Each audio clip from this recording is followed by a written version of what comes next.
Well, Terry, why don't we go ahead and get started? We definitely have a quorum, and I know people will join, but I will call to order the April 21st, 2026 Las Virgenes-Malibu Council of Governance Governing Board meeting to order. Will the Executive Director please call the roll? Marianne Riggins, Here. Aniko Gold, Present. Penny Sylvester, Here. Alicia Weintraub, Here. President Pearl. Here. We have a quorum. Thank you, Terry. Next up is approval of the agenda. If there are no changes to the agenda, could I please get a motion to approve? I'll make a motion. I will second. Moved and seconded. Terry, could you please call the roll? Marianne Riggins, Yes. Aniko Gold, Yes. Penny Sylvester, Yes. Alicia Weintraub, Yes. President Pearl. Yes. The agenda is approved 5-0. Public comment period. Are there any members of the public that would like to address the governing board? Terry, have you received any public comments electronically? I have not. Okay, very good. We'll move on to item 4, which is the consent calendar. If there are no changes to the consent calendar, can I please get a motion to approve? Penny Sylvester so moves. Marianne Riggin seconds. Terry, roll call, please. Marianne Riggins, Yes. Aniko Gold, Yes. Penny Sylvester, Yes. Alicia Weintraub, Yes. President Pearl. Yes, that passes 5-0. I do not see for our first informational item, I don't see Sophia yet, but what I wanted to do, if it's okay with everybody, and Ara, if you are ready, I don't want to put you on the spot to jump in early, but we do have an action item surrounding our Metro board, and our guest speaker is our Metro board representative, Ara Najarian. And Ara, I thought if you would like to go now, I'd be happy to move you up in the agenda and appreciate you being here today. Sure, I appreciate that, Mr. Chairman. We are in the midst of a discussion at the Metro Board through via a ad hoc committee of which Terry Dipple, your executive director, is a member. I guess you're representing all the COGs, are you not, Terry, in that? Yes, I am. The point of this ad hoc is to give a recommendation to the Metro Board. The Metro Board will then give a recommendation to the state legislature regarding the composition of the Metro Board. And currently, just by way of background, you all probably are aware, we have seats designated for each county supervisor, 5 of them. We have a seat designated for the mayor of LA and 3 appointees that she may make. And we have 4 city sector representatives, I being one representing you and the North Sector. We have James Butts representing the West Side, Fernando Dutra, Gateway, and Tim Sandoval representing the San Gabriel Valley. So that's the way we've been operating since Metro's inception, which was a combination of the LA County Transportation Commission and the Los Angeles Rapid Transit District. And it's been pretty good. I mean, imagine you've got all sorts of big players up there. Some bring their egos, some don't. You've got typically on any given item, there's all sorts of intrigue going on. You've got occasionally the county versus the city. Sometimes you have the West Side versus the East Side, or the North versus the South. You've got the city of LA sometimes fighting everybody. But give or take, it's worked fairly well over the past decades. So what brings us to this point is a precursor was a bill put forth but not followed through on by Senator Ben Allen, which was going to change the composition of the Metro Board. The composition change would have included all 9 future county supervisors. Of course, Measure G, passed by the county last year, dictates that the 5 supervisorial districts will turn into 9 districts, and there will be a singularly elected CEO who oversees it all. It's not quite clear how much power that CEO is going to have, but it is broad power, and it's going to be significantly more power than a sitting supervisor. His bill said, let's include all 9, let's add to the Metro Board rather than just the previous 5 supervisors. Let's go with the 9 supervisors. Let's go with the CEO, and let's give the CEO of the county 3 appointees of his or her own, and I lost, you sort of lose count. So we're potentially ballooning the Metro Board to 23 members with that bill. That bill didn't go anywhere. That bill was, I think, Senator had other things on his plate, so he set that aside. But what we do have, regardless of his bill, is the fact that the county supervisors are going to be going to 9, and the CEO would give them, let's say, a 10th position there. So Metro is tasked with giving advice to the state, and we want to give advice to the state as to what we feel the best form of governance would be for the LA Metro Board. That's why in the makeup of this ad hoc committee, we tried to be very broad and include many, many stakeholders. We have a transit rider, we have a labor rep, we have a business rep, we have Terry representing the COGs, we have 2 county supervisors, 2 LA city reps, and 2 sector city reps, trying to go through this and give some advice and go through the issues. So we've had about 3 meetings. Our next meeting is going to be on Monday, this coming Monday.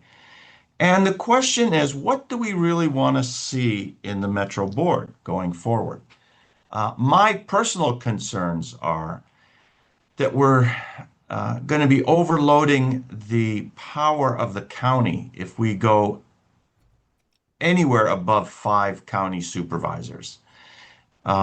What is going to happen if that occurs is the city of LA and the sector cities, us, are going to be at an immediate disadvantage of being outvoted almost on every issue that would come forward by the county, should the county representatives, 9 of them, stick together. So we've looked at our history, we've looked at the way other agencies are composed, and they're pretty much all over the board. Some are appointed strictly by the governor, some are appointed based on your geographic location. There's not a lot of help looking back at how other metropolitan areas do it. But the best thing that I am suggesting that Metro and the board members do is, how have we operated with the current makeup through the years? And I think we've done pretty well. I mean, there are times when the city of LA comes in on an issue with their 4 votes and boom, that's a huge, you need 7 votes to get something done. And that's a huge step towards getting a motion passed. Dealing with that, though, we've still forced the city in those sort of instances to make their motions and their ideas and concepts very fair throughout the entire county, for the most part, and to work with the sector city reps and to work with the LA County supervisors to get a consensus on good governance. That's what we're dealing with now. There is a let's say a corollary to this discussion, and that is a suggestion that the LA County CEO, when that person is elected, and that election is going to occur in 2028, have a permanent seat on the Metro Board, similar to the way the mayor, the LA mayor has a permanent seat on that Metro Board. I'm not so sure that's a good idea, and I'm not sure it's a good idea for the rest of us in the county to decide. My thoughts are it's really more of a issue at the county. Let's let the county decide how many and whom they would like to appoint to the Metro Board. So fast forward in 2032, there's going to be 9 county supervisors, and a suggestion is out there that we keep the 5 county seats. And that is I believe that's on the agenda. That's up for your approval to make a recommendation that we keep the 5 LA County seats as is. That would mean there'd have to be some horse trading between those 9 county supervisors, or perhaps include the CEO, the 10 county potential members, to decide which 5 of them would take the seats on the Metro Board. Personally, I think that's a better way to do it. I don't think we should exclude the CEO offhand. If the county contingency feels that, well, the CEO is a very important person and we want that CEO to have a seat, and amongst the rest of us, we'll pick 4 of our members to add to the CEO to make it a 5-member contingency. These are the things we're talking about. Up to this point, we've just sort of been doing background and context and historical and comparison studies. We're going to sort of get down to brass tacks, because we're going to need to make a recommendation in the next month or 2 to the Metro Board. So the Metro Board can then take that advice, and they might, how the Metro Board is, they could throw it out or they could accept it. But the Metro Board would then make their official position known to the state, and at that point, it's going to be by way of state legislation that the Metro Board is going to be composed or recomposed or kept as is. So that's kind of a long-winded explanation, but that's pretty much where we are at the moment. So, Ara, thank you very much for your presentation and for being here today. Before I open it up for questions and discussion, Terry, I wanted to give you an opportunity to also fill in any blanks that you might see, but also your thoughts on this agenda item, and then we'll open it up for questions. Thank you, Ray. I appreciate that. The COG executive directors have discussed this over the past 3 months. And generally speaking, the COGs are in support of leaving the board at 9, with the cities continuing to have 4 seats in the sectors, as Ara just explained, and then allowing the county CEO or the county board of supervisors to select their 9 members. Because if, for example, if the composition committee, as Ara alluded to, were to recommend, ultimately all 9 supervisors, then from a city standpoint, I believe, and the other COGs believe, that there should be 9 sector representatives instead of 4. And the one conversation that I've had with a number of people over the last several months is the comment that people will say, well, in fact, I had this conversation with Supervisor Horvath's transportation deputy, Justin Ornstein, who I have a good relationship with, but his comment was, well, if there's if there's 9 supervisors, then, they also represent the cities. And I said, I understand that conceptually, but the thing that is the overriding factor from my standpoint and the other COG standpoint is there are really a lot of issues that are different from the city standpoint than the county standpoint. For example, our Measure R projects and our Measure M projects and our Measure M funding.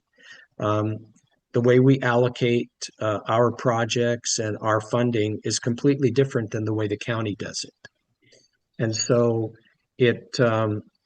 I think it really is important from a local control standpoint that we continue to participate and support the current composition, and then allow, as Ara said, allow the county, if they have 5, then they pick, if they have 7 or if they have 9, they pick their 5 if it's the CEO and 4 others.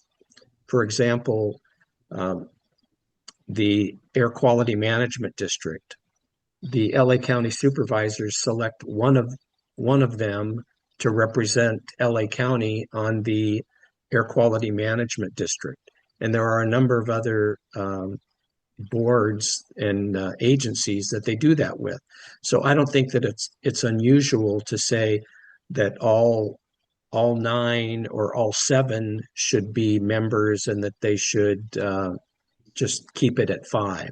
So I really think for a balance of power, it's really important. And just from an overall standpoint of management, I can't imagine having 22 board members that the CEO is responsible for. When we were initially going through this committee discussion, there were people that said, well, the city of LA has 15 council members, to represent 5 million or 4 million people, and Metro should do something like that. And I said, well, I'm not sure that the city of LA City Council is the best example to use for efficient government. So I think that it's really a good idea from my experience, and I know that it's just recommending, and it's ultimately up to the governing board.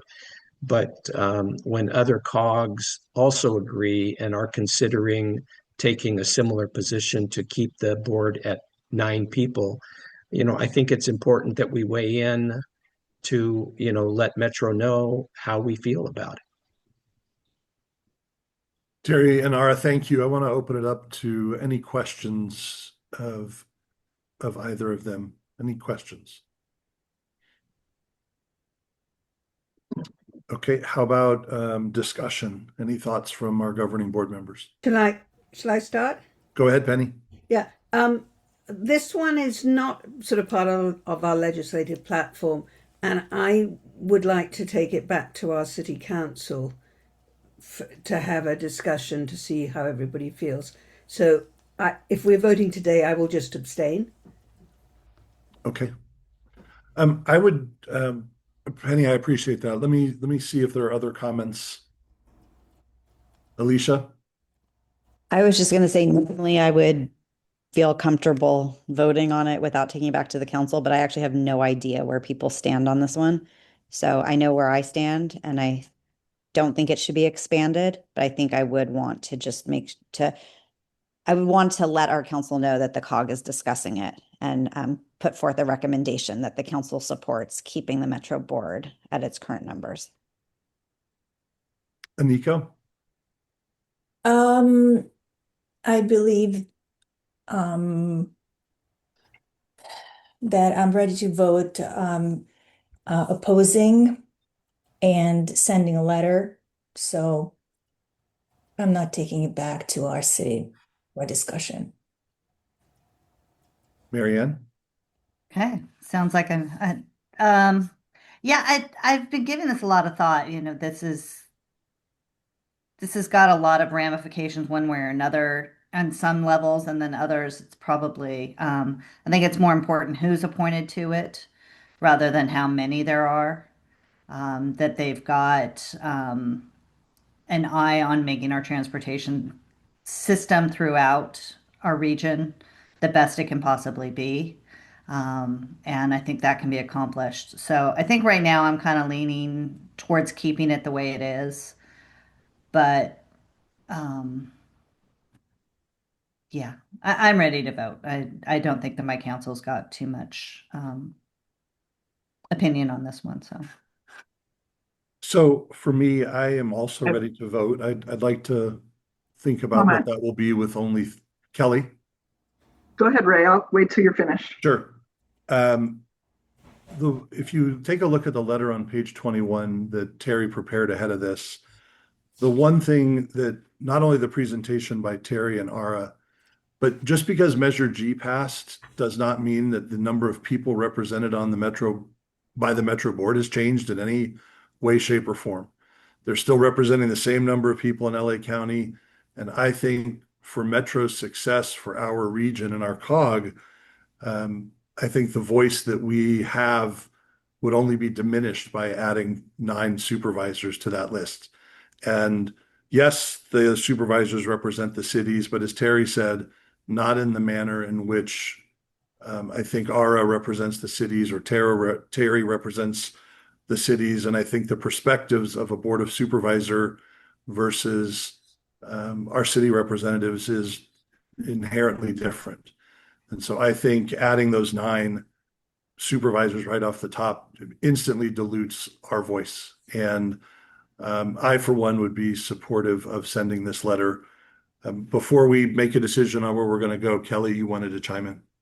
Yeah, I wanted to say that, basically I agree with you, Ray. There is no advantage for our COG or any COG to have 9 members from the Board of Supervisors representing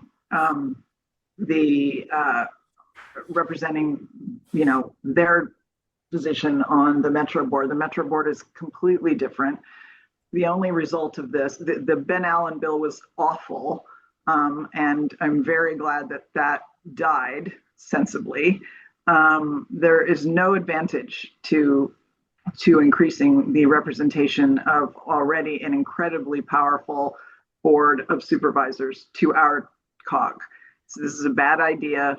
We should maintain our representation as it stands, which I actually think is a little weak, but, I don't serve on the Metro Board, and Ara said that it works fairly well, so that's good. But, that's not going to continue if we take this up. So, I would encourage our city to send this letter and oppose. There's nothing good that's going to come to our COG from changing the structure of the Metro Board, which, as Ray pointed out, very well is a completely different animal than the Board of Supervisors. Kelly, thank you for that. Alicia? I just wanted to actually, I would be ready to vote today after listening to everyone, just as the COG representative and the fact that there would be no benefit to our COG region. I'm actually comfortable moving ahead with a vote and sending the letter and knowing that the council would support the recommendation of Terry on this one. Thanks for that, Alicia. So is there any further discussion, Terry? Well, Ray, I love when the COG works by consensus, and I respect, what Penny's saying, and I was going to ask Ara. Our next governing board meeting is on May 19th, and I know that we have a meeting of the composition committee coming up on Monday, and then I believe there's one sometime in May, but I'm not really sure when. And I just wondered if we delayed this a month in order to allow Penny to take it back to her council too, so we could have hopefully a consensus. What's your thoughts on that? I think we have time, Terry. I think we have time to do that. There's still several steps to go through before a June. I think our final decision for the ad hoc committee will be in the month of June. So if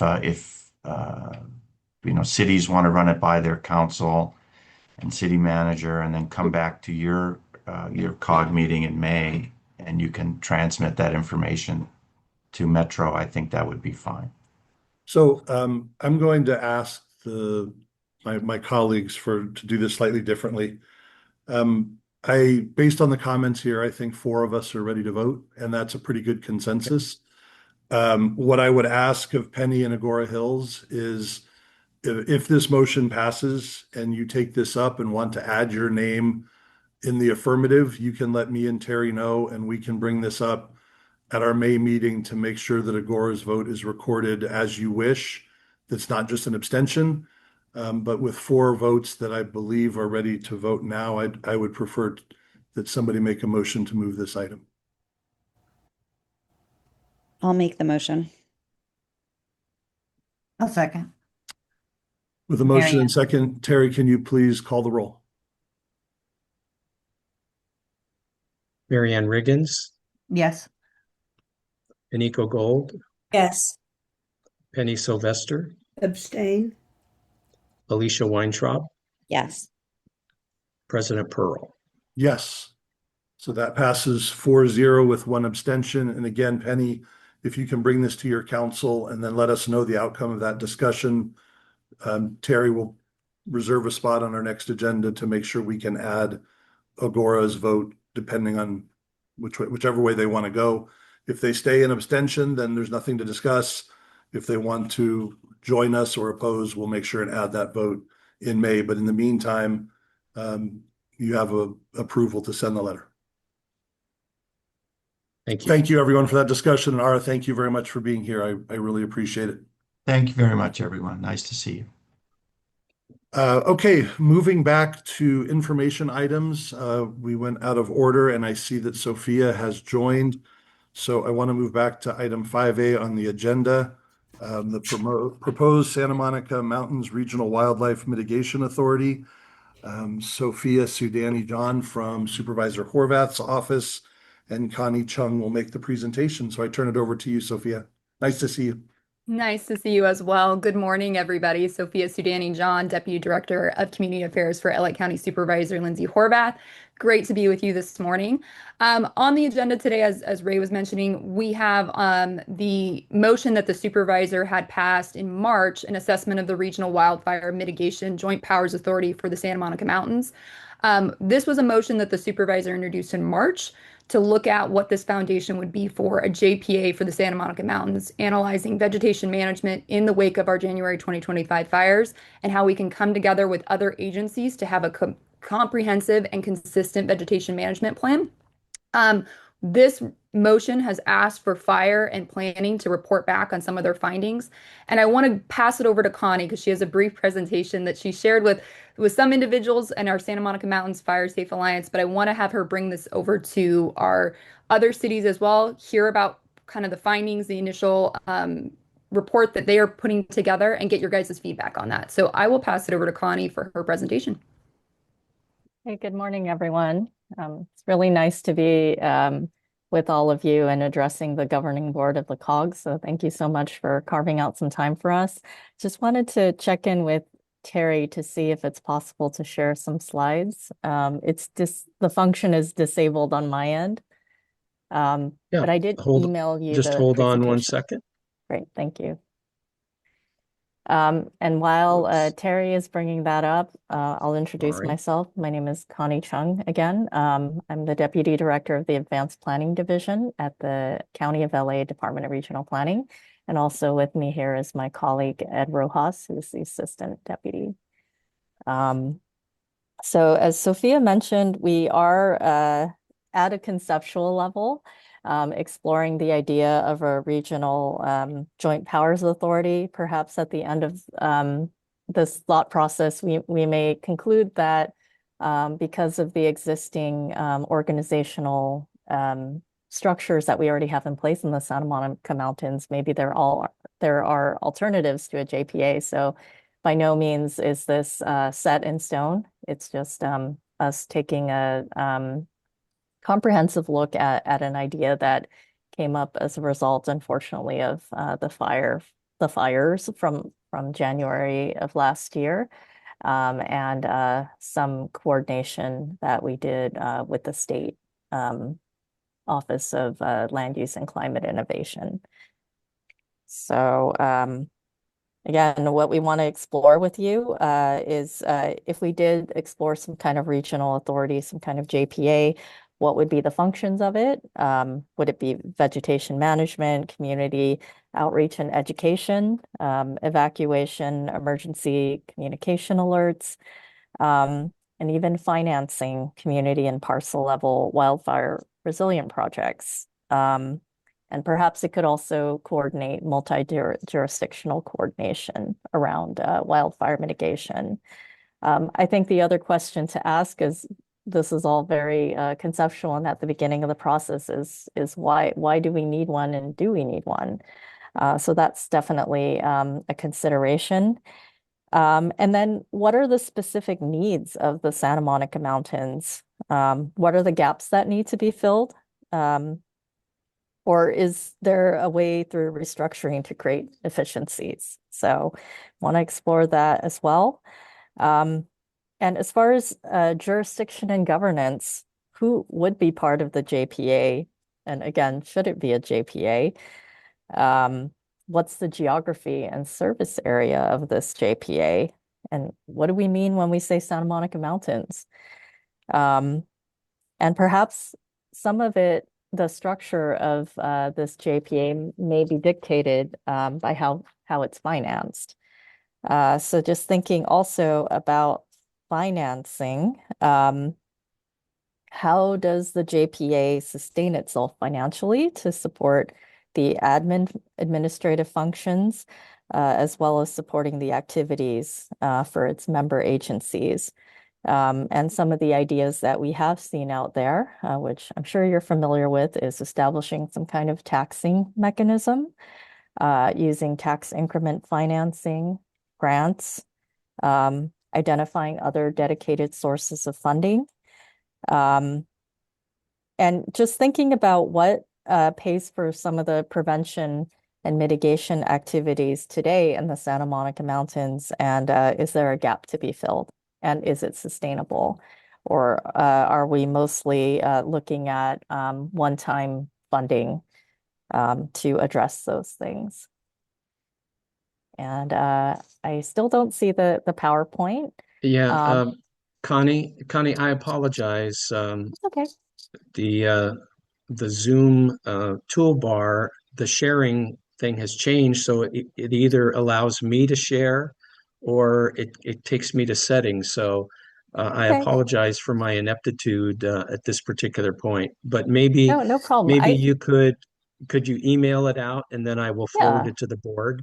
Yes, I'm happy to do that. And Okay, I thank you. can keep going. We just Okay, wanted great. some visual references, but it's totally fine. Terry, sorry, Connie, just real quick. I think Connie emailed you over the PowerPoint this morning. So if you have it on your slide, maybe you're able to share it out, because I know the visuals were helpful for the group as well. Let me see.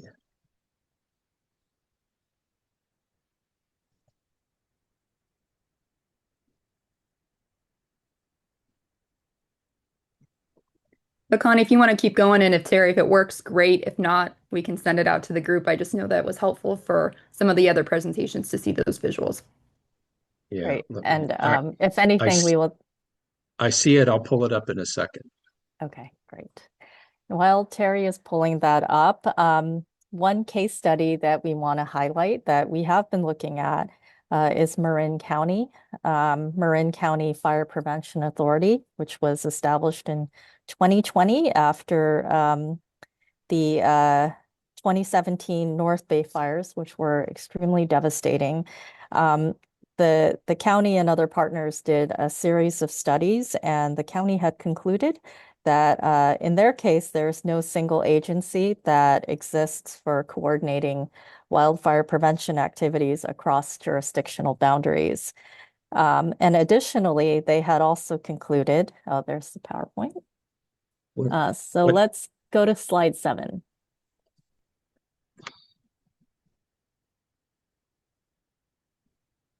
Right, thank you so much, Terry.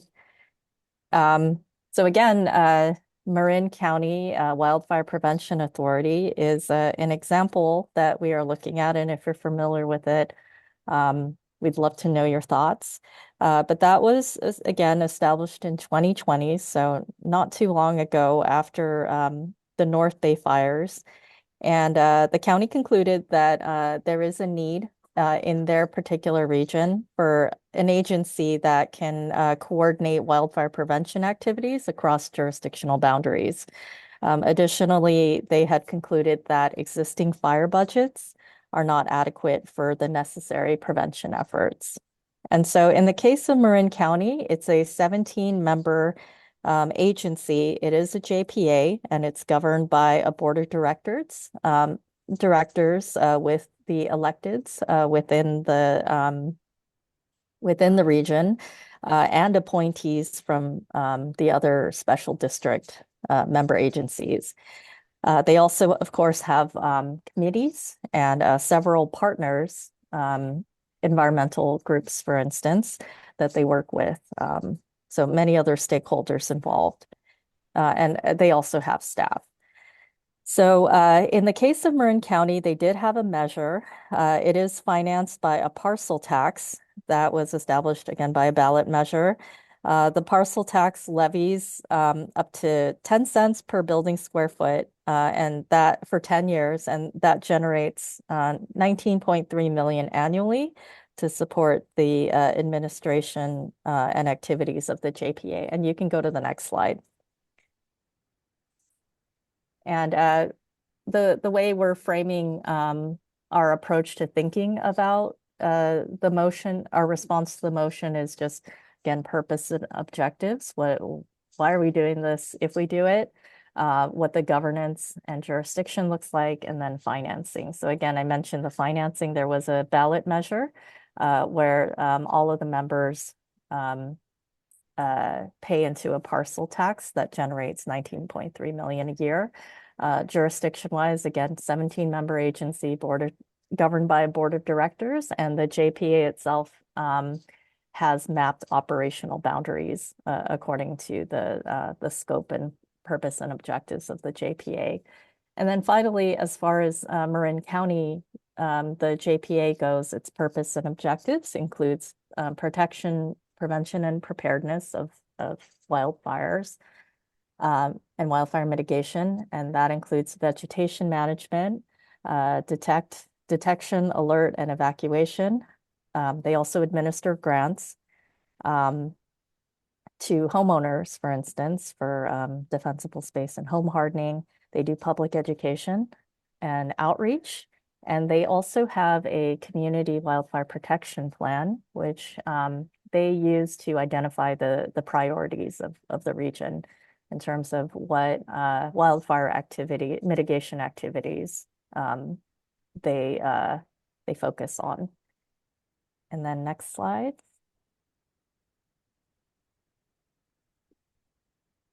And so as far as next steps go, so as Sophia mentioned, the motion was made on March 17th. And so we are looking from April to June to do some stakeholder engagement and to get everyone's thoughts on this idea.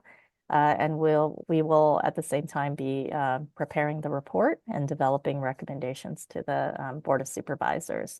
Our deadline to submit the report is on June 13th, so it is a relatively quick turnaround. And then after we submit the report, there could be potential action by the County Board of Supervisors, depending on the recommendations. And so we are reaching out, and I want to thank Terry for putting us on the agenda today so that we have the opportunity to engage with you and to get your preliminary thoughts. And if you can go back to I think it's the second slide.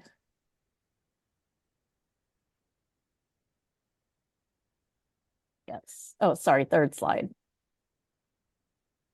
I just wanted to have the language that was in the motion for you so you can see what our scope is. But the main one being the second bullet point, which is assessing the feasibility of creating this entity. And with that, we're happy to answer any questions as well as to hear your preliminary thoughts. If this is an issue that you would like to discuss further and get back to us on, you know what our timeline is, and we're happy to further engage with the COG as you see fit. We've also put it out there if you even want to submit a formal letter to include as an attachment to the report that we submit to the Board of Supervisors. We're happy to include that as an attachment. And with that, we're happy to open it up for comments and questions. Thank you so much. Thank you, Connie and Sophia. Appreciate your presentation. Penny, first question. So when you would put this on, it would be on a ballot measure to approve the 10-cent parcel tax, and when would that be? So, Connie, do you mind if I jump in there real quick? So there's nothing on the ballot. There's nothing going forward right now. What Connie is putting forward is a really conceptual level of what would this scope look like? How would this be funded? There is nothing going to the ballot. She's looking at Marin County that has done something similar at this point and saying, is this an option that we want to see moving forward? But really bringing it into this larger group because we want a regional consensus of what we think the best method looks like forward. So there's no plan that's bought and, put in stone or anything like that right now. She's putting forward to the board some recommendations that could include, maybe we should be doing, having this other taxing mechanism. But at this point, there's nothing has been finalized and there's nothing going to the ballot. So I just want to temper people's expectations as well that Connie's putting together something really conceptual to try to put a recommendation forward. Nothing has been finalized for that. Right. And then, so what would be, we didn't see a map. Do you have a map of the area so we can see what's included? We don't. That's one of the questions is, again, like, I think,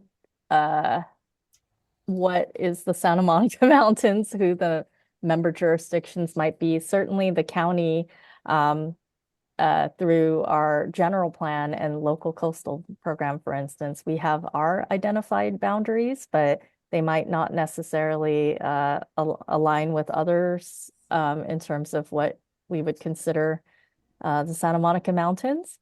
Also, I don't know, even in the case of Marin County, not all jurisdictions within the region are part of the Joint Powers Authority. So if, again, projecting way ahead, and we are in this more ideas conceptual space, it wouldn't be, it would be presumptive to think that every jurisdiction would be part of the JPA, but that's part of the discussion. Right. I mean, I think in theory it's a wonderful idea, and we all need grant funds to help us with home hardening and brush clearance and all of those things. So it's just figuring out where that money will be coming from. Right. And I do want to add, Penny, because that's an excellent point. And I talked to Mike Dyer yesterday from Calabasas, and we kind of had this discussion as well, is like each of these cities, excuse me, my voice is leaving me this early in the morning. You guys each have your CWPPs, which are incredibly valuable in how you're, advocating for funds on the state and the federal level. Your cities are going after hazard mitigation funds. You're going after other FEMA types of funds. And we don't want to see that cut. We want to see that, priorities being elevated as a joint unified, work that we're having here. When a fire hits Westlake Village, it's coming down to the Santa Monica Mountains into the unincorporated very, very soon. We saw that in Woolsey. We've seen that in the Pacific with the Palisades fire, with the Kenneth fire. But this entity of how we would form it, of how we gain resources as a group and not cut resources from one another as a singular voice and as an advocacy level as well. But that's a great question to Connie's point as well of what do we define that as? Like, do we define that specifically as an unincorporated / Malibu / Calabasas, Agoura Hills? Do we expand it outwards? Is there an interest? And so that's what we want to hear from all of you too. Again, this is about how we have greater advocacy and greater resources that we're advocating to the state, to the federal level. How that would be formed, we want to have the input of this whole group and others to see what that would look like and if that's the right path moving forward. Great, thank you. Other questions for Sophia or Connie? Comments? Aniko? Yes, thank you so much, Sophia and Connie. I love the motion that the supervisor made because fuel management is incredibly important in our region. And the only thing I'm concerned about is what Penny brought up already is burdening the taxpayers with more taxes. We know that the county is proposing Measure ER. We all got the flyers. And I don't know where the funding would come. How could we make this possible without further burdening our constituents with more taxes? So that's my only concern here. Thank you. Right, thank you, Aniko. And I would just chime in on that point as well. I agree with Aniko and Penny.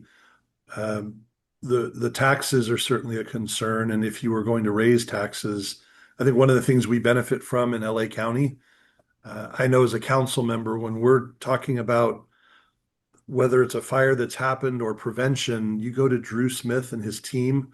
I mean, we are so incredibly well served by LA County Fire as it stands. And being on the border, I know how a border of LA and Ventura County, I know how much work is done with Ventura County because, as we all know, fire doesn't know jurisdictional boundaries. So I would hate to see duplication that gets expensive. So the question to me that has to be answered is, does this JPA save one more home? Does it save one more life? Is there a way that acting as a JPA, we can get more resources to where the taxes that you're inevitably having to raise are offset by some benefit that you're not just selling to council members who pay attention, but really to the public who are rightfully concerned about fire safety and our future. Uh, so I think this is a delicate balancing act. I appreciate the exploration, and I know we look forward to continuing the dialogue as this moves through the process. Mary Ann, you had your hand up? Me too, Ray. After Marianne. Thank you, Kelly.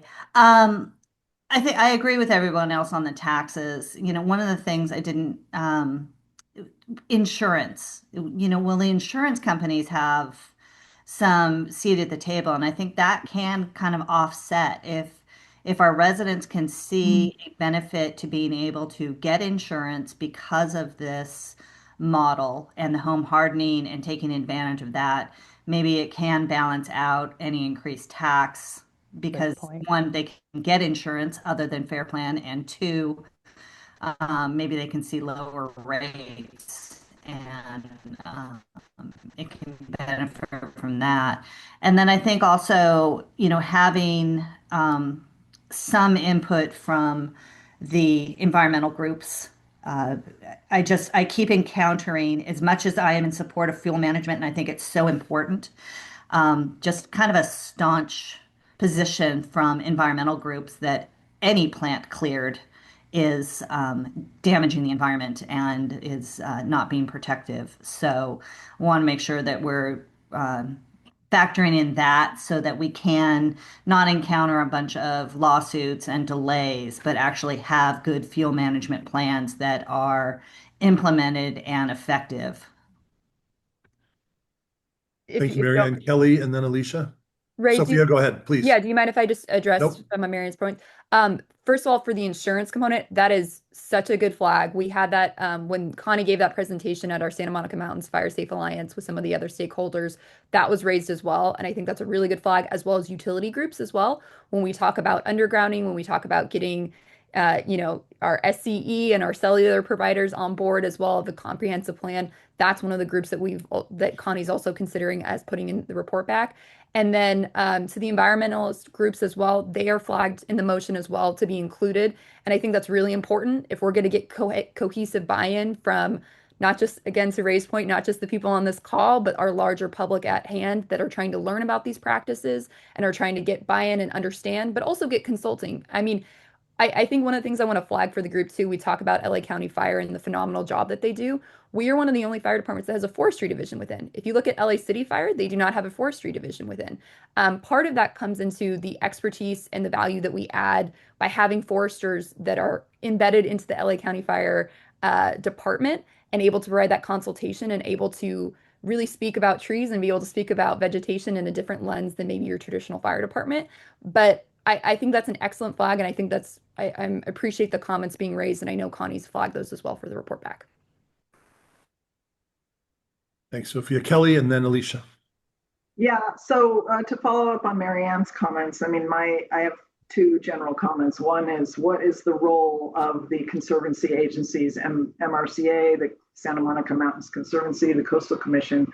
What exactly will their role be in this JPIA? Because there are enormous conflicts, as Marianne alluded to, between cities, those agencies that have not been successfully resolved.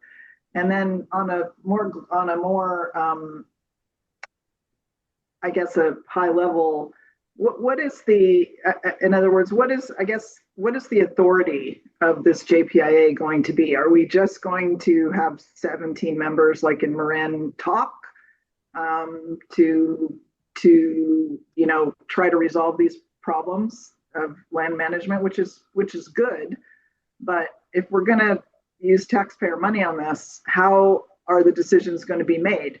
Are there going to be voting board members? Who's going to have that authority? How many, we're going back to Metro model, like who's going to make these decisions? The real experts in this field are the fire departments. These are the people that have the most knowledge, the most global knowledge, from CAL FIRE on down to our local agencies. What role are they going to play? To me, I'm not a fan of adding another layer of government bureaucracy or giving additional power to the Board of Supervisors. I'm afraid, the topic of wildfire management is critical and crucial. As we all know, no one would disagree with that. However, the people who actually know the most about doing this are short on money, and that's the fire departments. So I'm hesitant to jump in with, oh, this sounds like a great idea, because when you start using the taxpayer money, that becomes of great concern. And I'm very concerned about the structure and goal of this. Like, what is the overall purpose, and who's going to have the decision-making authority? Thank you. If you don't, just to address some of those points, Ray, and I know we're probably short on time, but I'll try to keep it brief. Kelly, I think those points are very valid, to say the least. I think for the structure of what this JPA looks like, those are things we need to consider, and what those points are going to be if we want this to be focusing on vegetation management, education, grants, etc. I think when you talk about your first point on the conservancy and what that role would be, none of this, we all can talk about what we want to see best practices, what we want the fire department to be included. Their funding's been increasingly increased every single year, and we want to keep supporting them.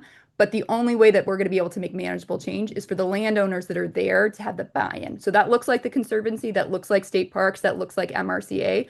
We've seen that, like, with our advocacy, and I think Malibu can attest to this, of what the advocacy has looked like of moving that needle by just joining forces slightly to move MRCA's projects forward. We've seen 6 priority projects that have moved forward in the Santa Monica Mountains within this last year.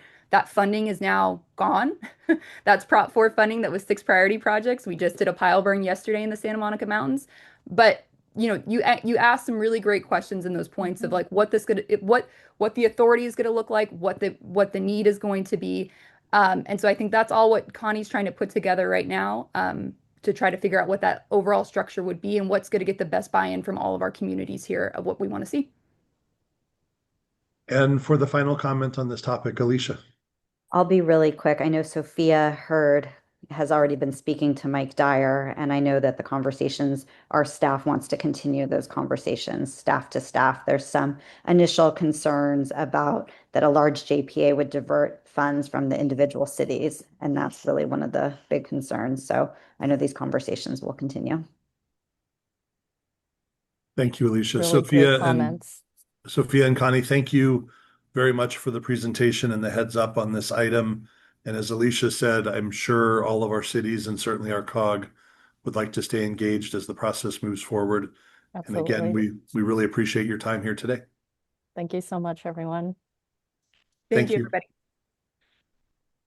Okay, I will note as the timekeeper that we've done 2 items in an hour. At this rate, we're going to be here till 2 p.m. this afternoon.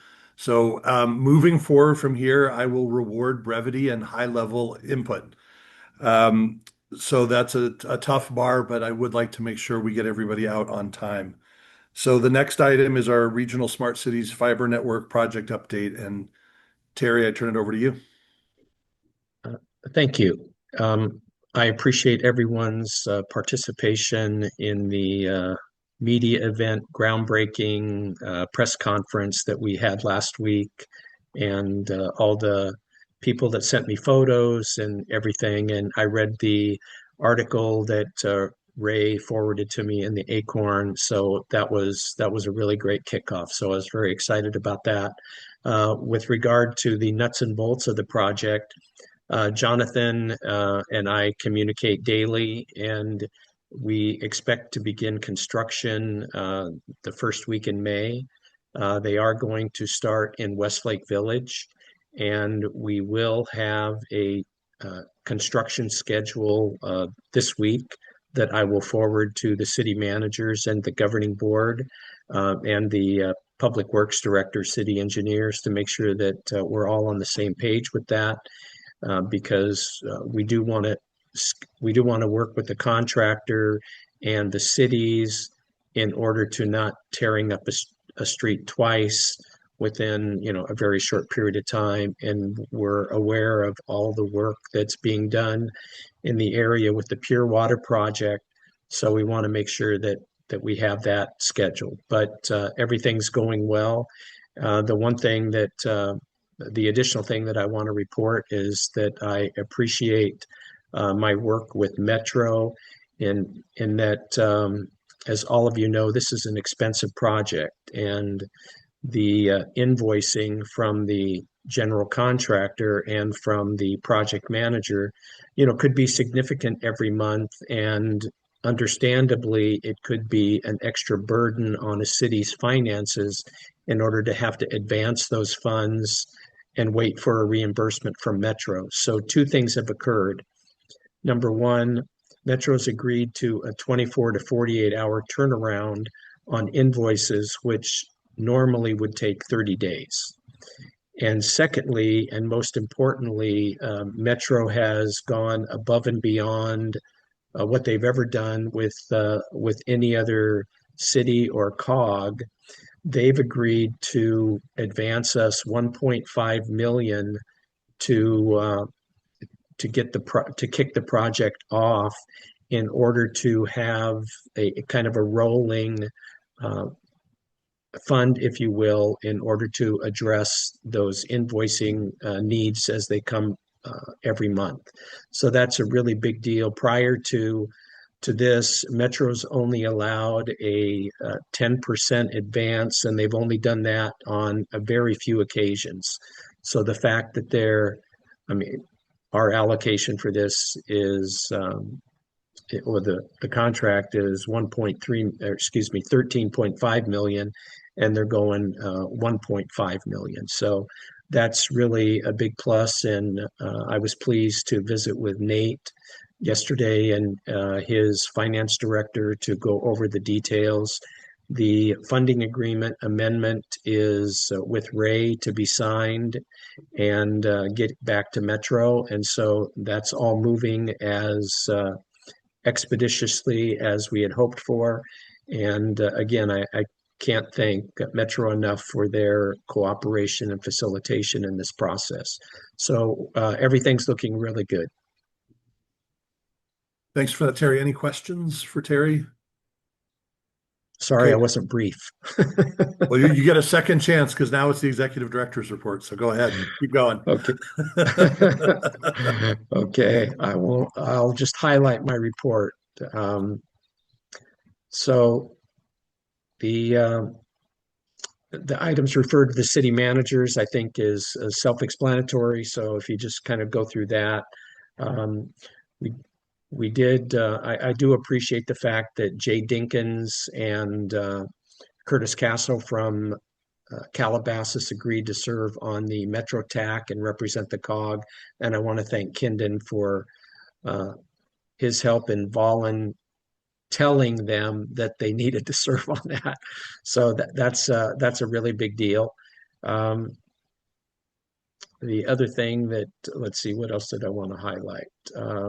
I'm beginning the process. I mailed out the annual allocations to the city engineer, public works director yesterday for the COG's $14 million allocation in Measure M funding for next year. And we'll be following up with them individually to go through that process and make that recommendation back to the city managers. So that's going well.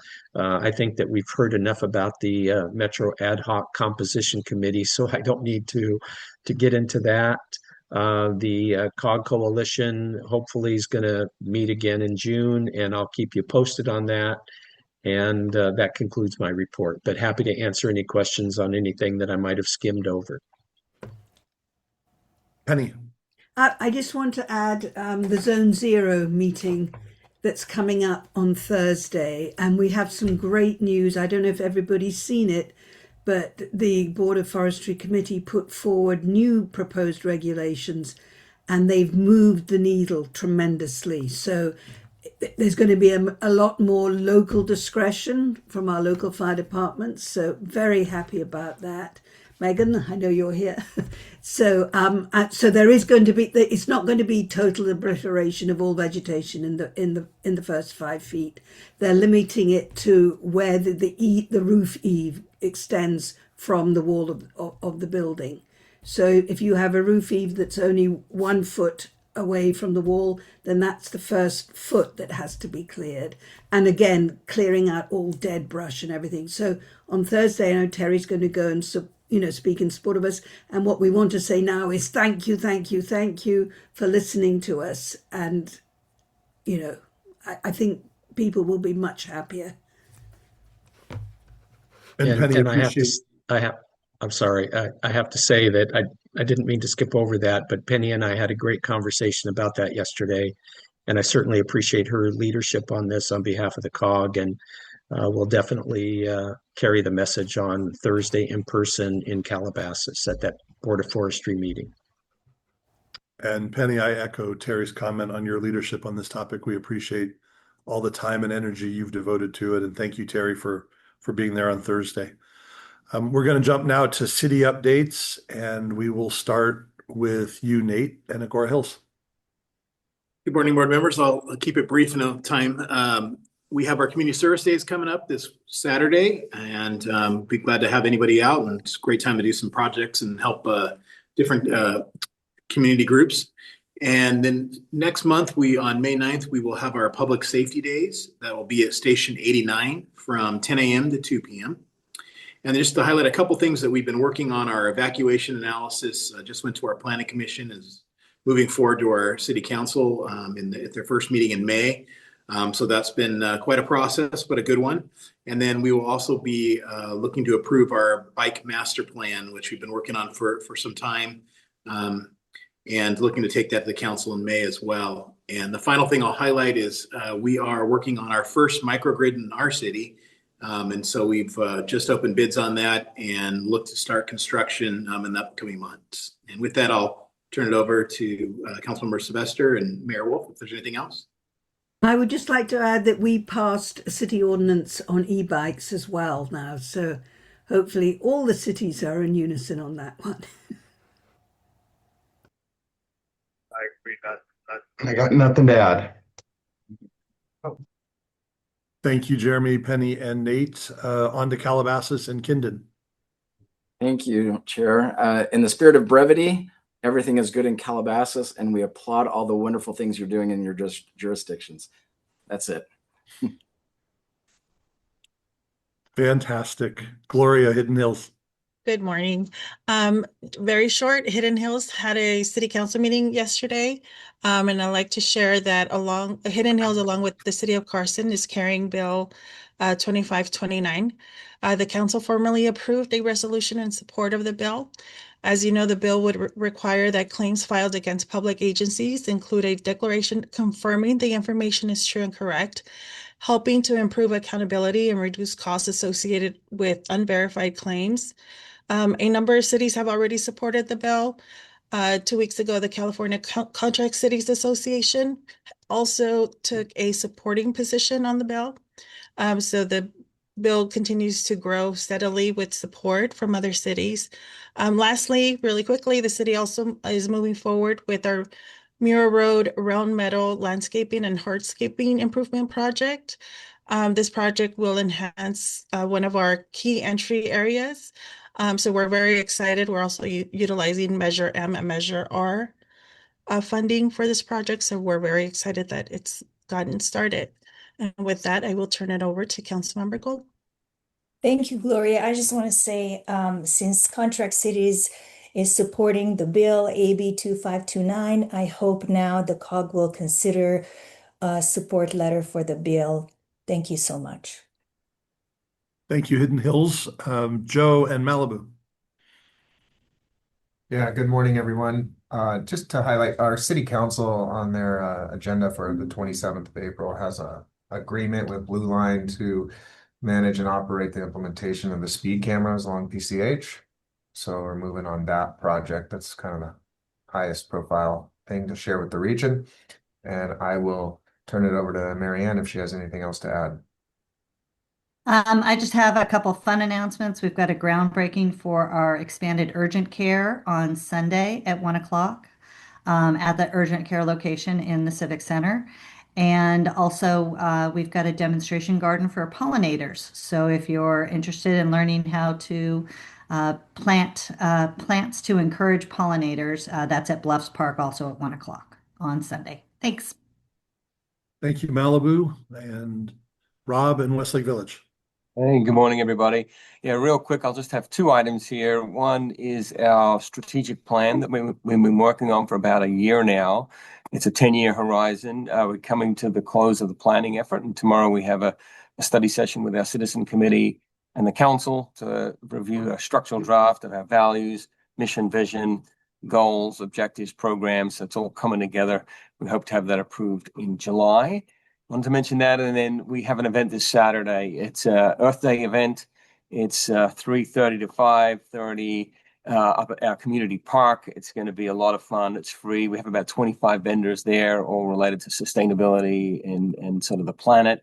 There will be kite flying, which will be really fun up there at that park with all the wind. So there'll be hundreds of kites in the air. Anyway, hope some of you can join us, and that's all I have. Councilmember Pearl and Honig, anything to add? I do not. City managers, thank you for your leadership, both every day and in this meeting. Next up will be our public safety, legislative, and agency partner updates, and we will start with Captain Carr and Lost Hill Sheriffs. Good morning, everybody. I'll be quick. Our open house is May 2nd, Saturday from 9 a.m. to noon. I hope to see everybody there. We always have a great turnout from the community. If you've driven by the station recently, you might have noticed the bulldozers came in and got rid of all our weeds and everything. So we are moving forward on our landscaping, and we will be going zone 0. So all the plants in the front of our station will be removed and replaced by some decorative rock or something like that, very fire safe. Starting June 1st, there'll be a significant amount of construction at the station. Our solar panels are due to be the start of the installation in our staff parking lot. So do expect a lot of trucks coming in and out during periods of time during the day. We'll try to minimize any effect it has on Agoura Road. Let's see. I'll be at the Agoura City Council meeting tomorrow. I've been making my visits, discussing various topics, flock camera station updates. So tomorrow evening, I'll be at the Agoura Hill City Council meeting. We are monitoring the burglaries that are going on again in the West Valley area and Encino and places like that. So far, we haven't seen any notable uptick in our burglaries, but we are monitoring the situation, which leads me into my next announcement. For the first time in about 4 years, we're going to have our summer crime enforcement team out in effect this summer. So we're very excited for that and hope that they produce great results. And our search and rescue team was given an award by the sheriff for their efforts in the Palisades fire this past Saturday. That event was held in La Crescenta. And again, we're going to have, again, moving towards the summer, DUI checkpoints. Our next upcoming checkpoint will be in Westlake Village. We'll announce the date very soon. Increased traffic operations will be, again, in our canyons again. We're currently hiring for those traffic operations as well as continued e-bike operations. And we are also working on together, our J team and the cities on kind of a joint education. I don't know what it's going to look like quite yet. Seminar for our kids to come learn about e-bikes, learn about safety, and it was an idea that was brought forth to me by several councils, including Mayor McSweeney of Westlake Village. So we're working on getting that together and kind of make it a whole group effort there to do one event. So with that, I will take any questions. Questions for Captain Carr? I have a Alicia. question. So I'm still continuing to see excessive amount of e-bike users. And how is the enforcement working? We're doing it. Enforcement is going reasonably well. As difficult as these things are to enforce because people do flee from us, we've noticed that the operation that we did a couple weeks ago was extraordinarily successful. In order for it to be successful, though, we have to schedule it in a way that, it's unexpected. And I think we're going to have to pair that also with education. That's how it's going to have to go right now.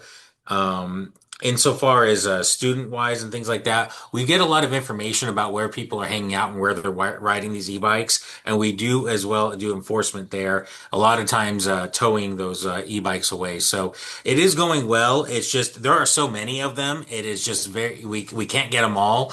But if we can just target groups at a time, that's where we've seen the most success. If you want to hang out on Mulholland Highway in Calabasas, great place to be in the late afternoon. It's so dangerous what's continuing to happen. I will pass it on to our traffic team. Thank you.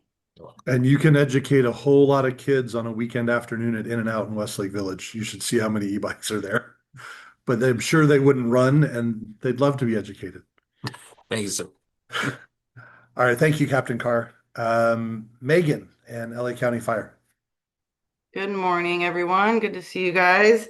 So we have had a busy and exciting week the past week. So I've got a few updates. I'll try to keep it short as possible, though.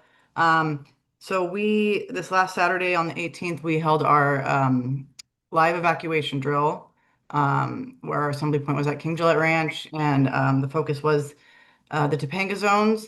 And that was really successful. We had a pretty good turnout. I think there was about 100 residents that actually showed up, but it was also very important just for our internal training and our.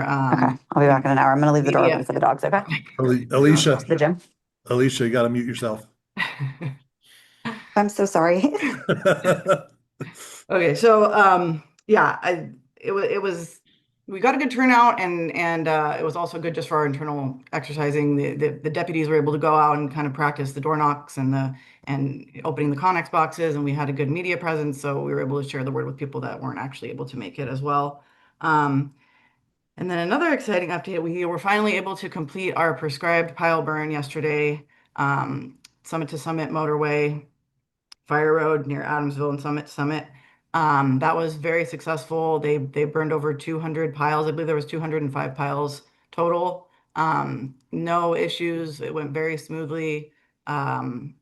I don't even believe that we received any 911 calls on it. So hopefully that the outreach that we did was successful on that.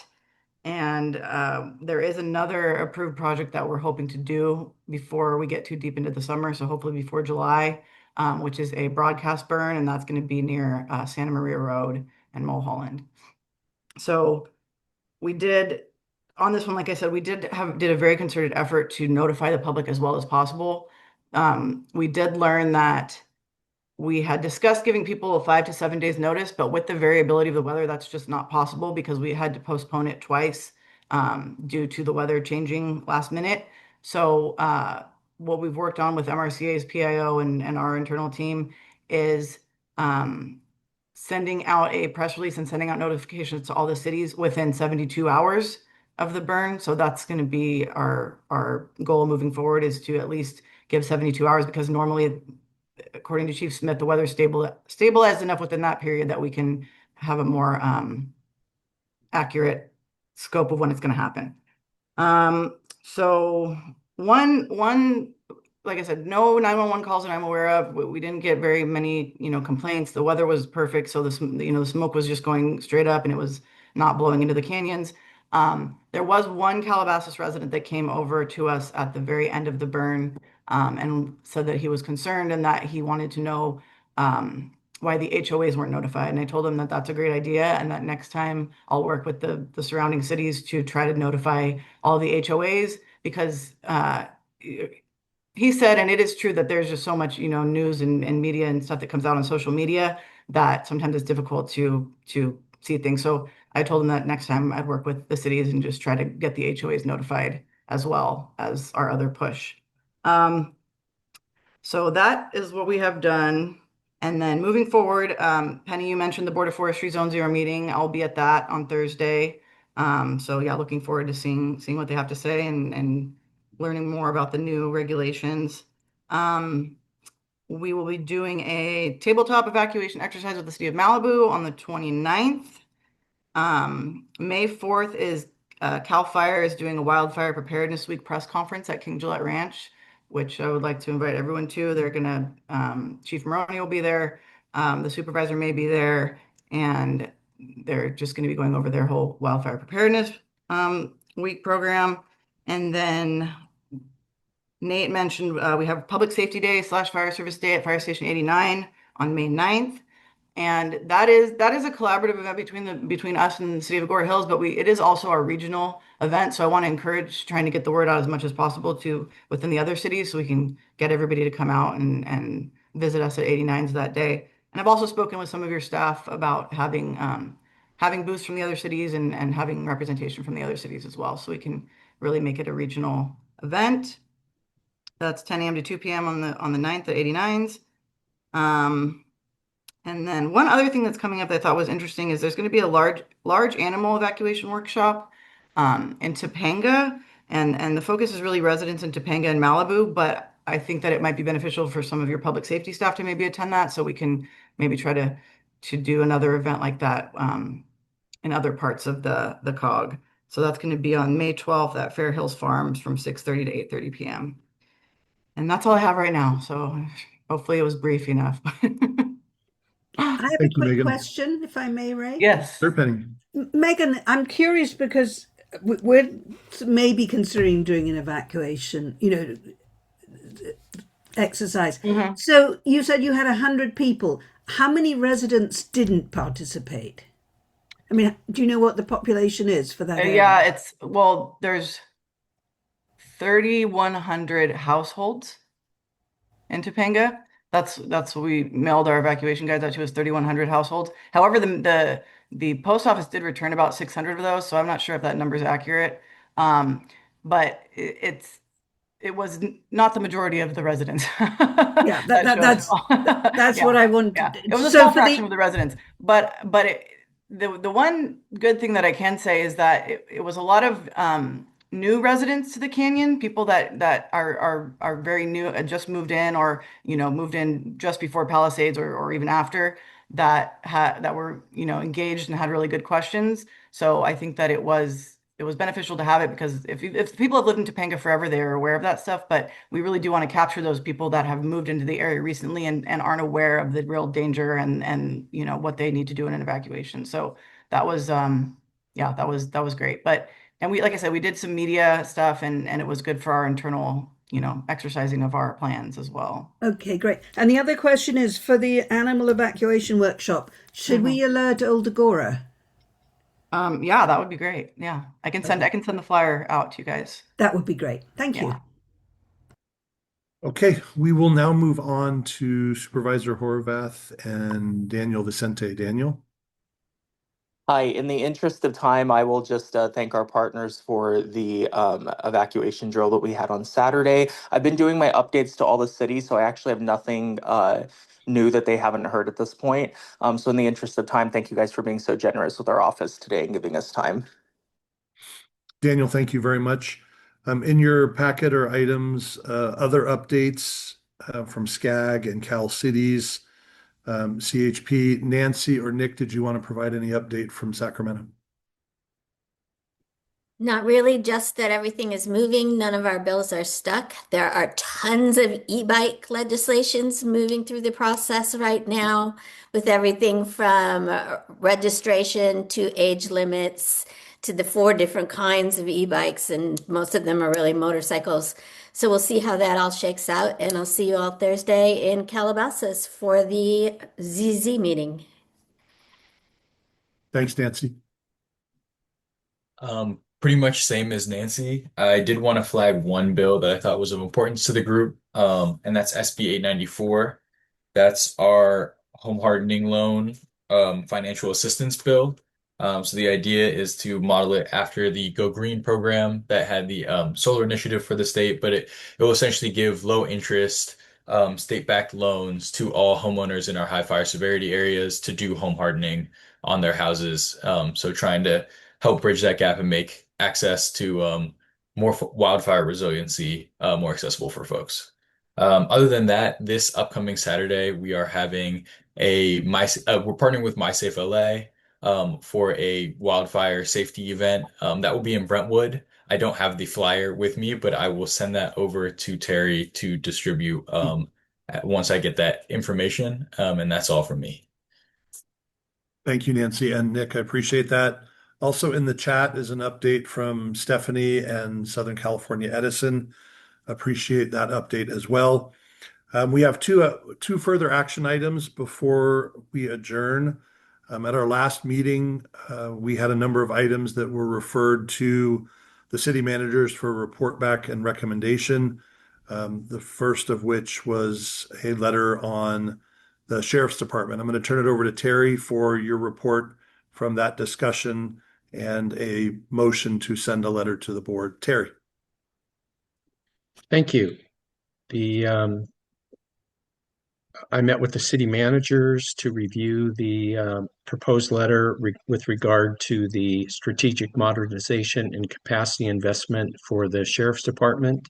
The city managers discussed that and concurred.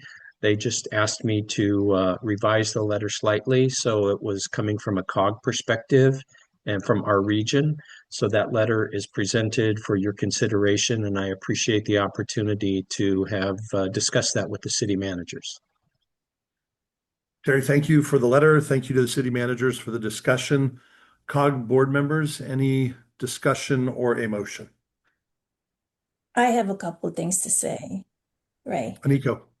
Well, first of all, I'm very happy to see this letter on our agenda. And when I brought forward my original draft that I sent to President Pearl, I was hoping that eventually we'll all agree and have this support letter on our agenda. And so I'm overjoyed. I appreciate everybody's work. I appreciate the city manager's work. And basically, the city manager's letter that you see today, or what Terry edited, is a paraphrased derivative version of my original letter. And 100% of the ideas that are in this letter that you see on our agenda came from my original letter. So with that said, and I would like to ask the board respectfully if they would amend the staff report, if it's legally allowed, with a couple words that based on executive board member Gold's draft, the city managers worked on this letter. And if that's not allowable legally, then I would please request the board to consider making sure that the minutes on this item will reflect my contribution. And of course, I concede to the majority. Do what you think is right. Thank you.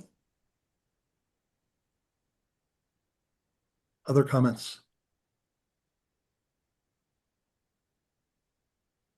Aniko, I would just say two things, and then I would entertain a motion. First, appreciate the push on this, and second, I would just say respectfully that we all come here to work for a common good and a common goal. And if we spent time on every agenda item giving credit, that would take up too much of our time. So I would verbally say thank you for bringing this forward to us. And now I will entertain a motion to approve the letter as presented. Okay, I second that. Or No, so Aniko, will you move the agenda yeah, I item? moved the item. Yeah. Okay, moved by Aniko, and is there a second? I'll second. Penny seconds. Roll call, please, Terry. Marianne Riggins, Yes. Aniko Gold, Yes. Penny Sylvester, Yes. Alicia Weintraub, and President Pearl. Yes, that passes unanimously without Calabasas. Okay, our second and last action item is a letter of support for Prop 36 funding. We have this coming forward from Cal Cities, and Terry, I'll turn it over to you for your report.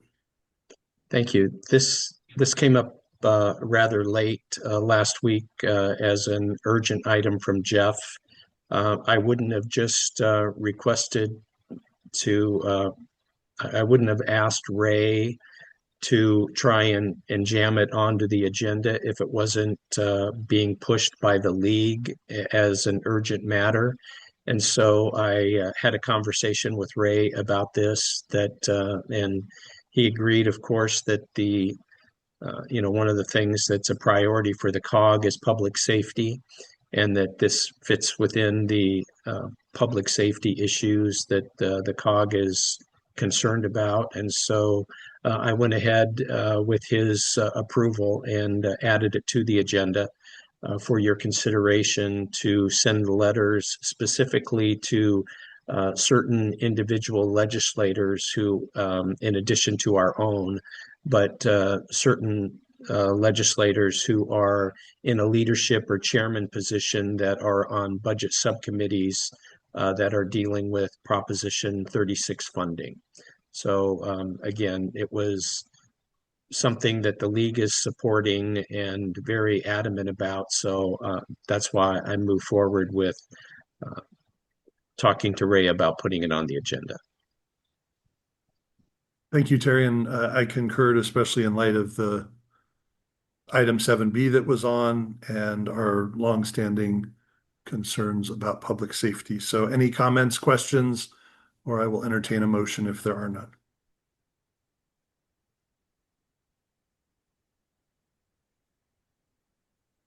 I'll make a motion to approve the letter for. I second. Moved and seconded. Terry, roll call, please. Marianne Riggins, Yes. Aniko Gold, Yes. Penny Sylvester, Yes. Alicia Weintraub, President Pearl. Yes, that passes 4-0. General comments and questions for future agenda items. Are there any requests for future agenda items from anyone?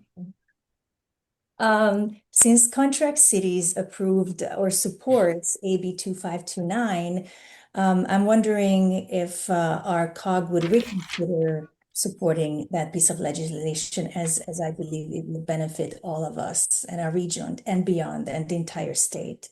So I already submitted a letter to Ray, and the city managers have seen it. And but obviously you could just write your own whatever you want. But I think it's important. So I don't know if there's a consensus now that Contract Cities got behind this bill, and the bill left the Ledge Committee. There was only one person abstaining. Everybody else voted yes. So it's moving forward. So I don't know. So Terry, if we could go ahead and take a deeper dive on 2529 and report back through the city managers, that would be great.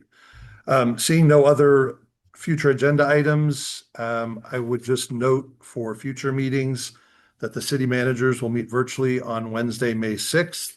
And please note for our next governing board meeting, that will be on Tuesday, May 19th. It will be an in-person meeting, and it will be in the community room adjacent to to the council chambers at the City of Westlake Village.